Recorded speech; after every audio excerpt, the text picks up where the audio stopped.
Hey guys, today is kind of a somber video. I was gonna do it last night, but I ended up going back to work. So I had some time to think about it. And I am really, really, really glad that they managed to get this omnibus out this year. Because apparently this past Friday, Sal passed away. And Sal, or our pal Sal, as they used to say at Marvel, drew some of my very favorite Spider-Man stories. Some people said that by the time that he came on board this book and did an 8-year run, over 100 issues on this title, some people thought that his art had become too simplistic. But I'll tell you from experience that when I was a kid, I tried to draw like Sal. And his figure work, the Basima punch, all of those things put together, it's a lot harder than you think it is. His artwork, even here on this cover, looks very simplistic. You've got the ink work right here where you go from light kind of etching down to more physical muscle. But it really hit me because it's a part of my history that I can't get back. I can look back upon it fondly now, but I can't get that history back because I found out through Wizard Magazine or the earliest forms of Wikipedia or something like that what Sal Buscema looked like. And to me, he looked very much like an uncle of mine, my Uncle Bobby, that took me to the comic shop and helped me get started in this whole adventure. And so when I got to see Sal draw himself at the end of issue 238, his final issue, on the Spectacular Spider-Man before handing it off to Luke Ross, it kind of gave me that connection of my uncle loving me enough to take me to these places, to help me find these books, these adventures that I've fallen in love with to the point where I have a YouTube channel to talk about them now. And Sal is a very, very large part of that. Now, at one time, I bought What If, the first appearance of Spider-Girl, and it was inked by Sal over Ron Friend's pencils. But unfortunately, I didn't see the value in it, and I thought that it was a nowhere character. It was a great story. It was an amazing, amazing story, and I wish that I had kept that book to this day, but I did not. But pretty much any of those issues of Spectacular truly were made spectacular visually by Sal Buscema. Let me see if I can find one of these covers in here that is one of my favorites. I can probably find it easily enough. I think I'm close by because this is the Puma story. Let me see. Yes. This right here. This cover right here to issue 193. It doesn't look like much when you first look at it. Again, you can tell that Sal's getting older and some of his line work is getting a little chunkier, but it still has that raw power, that intensity. And then, you know, some days I say that I would have liked it to have kind of a red sunset background behind it, just like the Amazing Spider-Man 252 cover.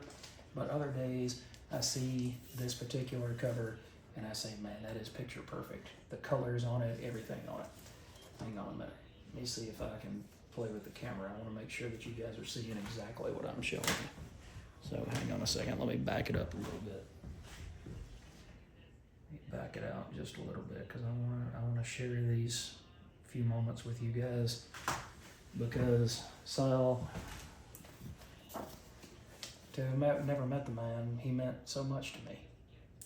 His style of artwork, his energy, his kineticism, all of these things together brought this run by he and J.M. DeMatteis and made it so perfect. Just so utterly perfect with the artwork, with the punch, with everything behind it. And I'm gonna go through that book in the next few days and reread that whole run, starting with The Child Within. Because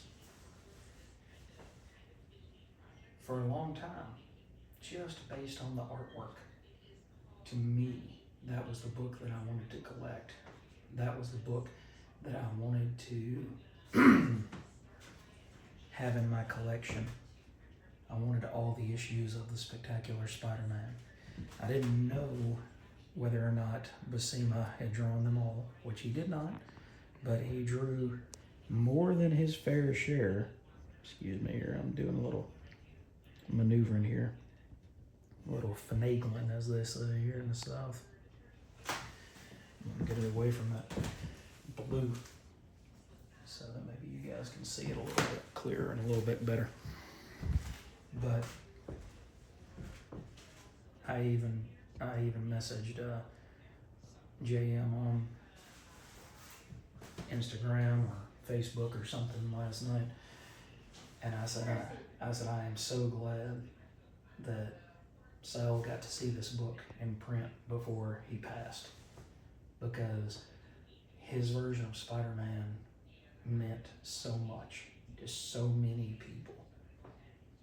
Those stories brought to life so much reality for a lot of kids. It's hard to put into words what somebody that you've never met can mean to you, but when it's tied in with a hardcore, visceral memory like it is with my uncle, and the times that we spent together going in search of these books, going in search of records for him, and just spending all this time together. It was almost like Sal was my other uncle. And when I would bring those 2 or 3 issues at a time of Spectacular Spider-Man home, it was like I got to spend time with 2 of the best men that I ever knew.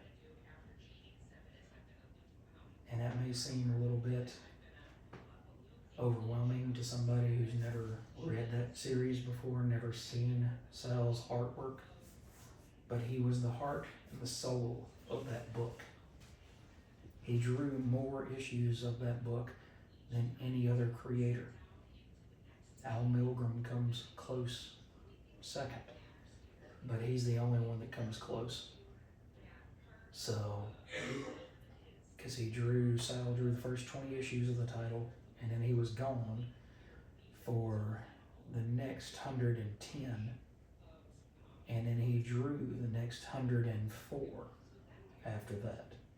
And then Luke Ross took it over, and then the title got unceremoniously dumped when Norman Osborn and the Gathering of the Five and the ending of the original Spider-Man titles. Spec never really came back in a meaningful way like it should have. But if you go to the shop this week, do yourself a favor and just go pick up any random issue of Spectacular Spider-Man that has Sal Buscema as the artist. And he worked on it from issue 134 through 238. I think he missed 216. I think James Fry III penciled that book. No, maybe 213 and 214. I'm sorry, 213 and 214. It had Typhoid Mary. But other than that, Sal was the penciler and the inker for that entire run.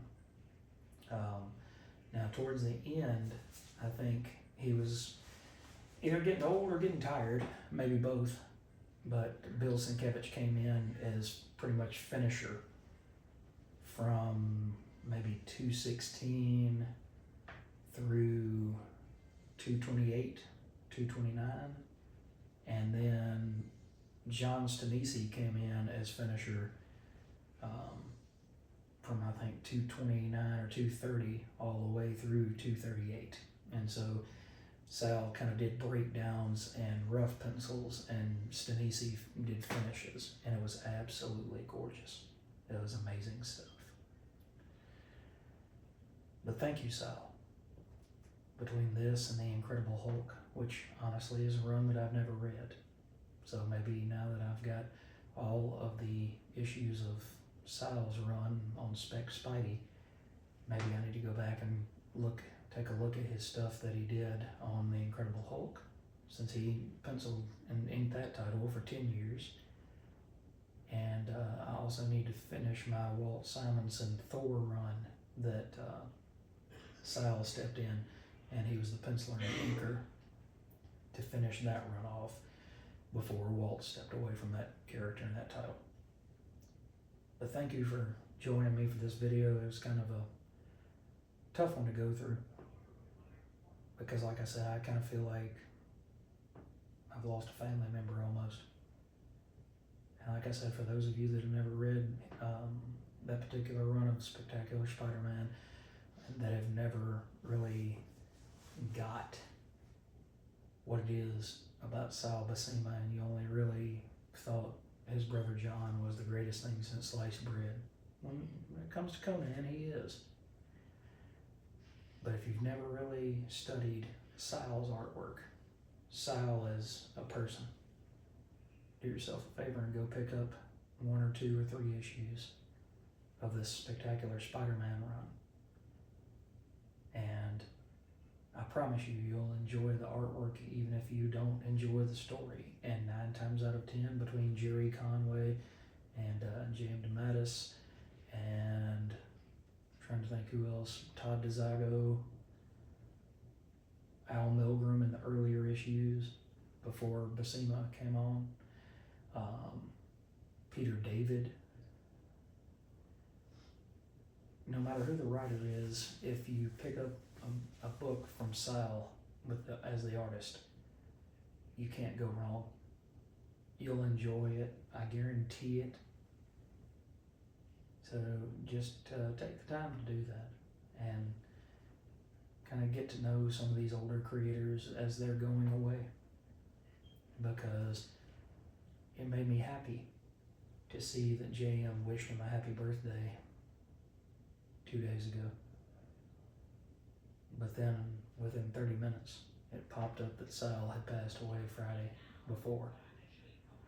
So it was kind of a bittersweet moment. It was like, man, my boy Sal, he made it to 90. He's going to make it to 100. Maybe they can convince him to do a cover if he can still draw well enough and wants to do it. Maybe he could do a cover for Amazing Spider-Man 1000. And unfortunately, he didn't make it there. That's coming in September, I think.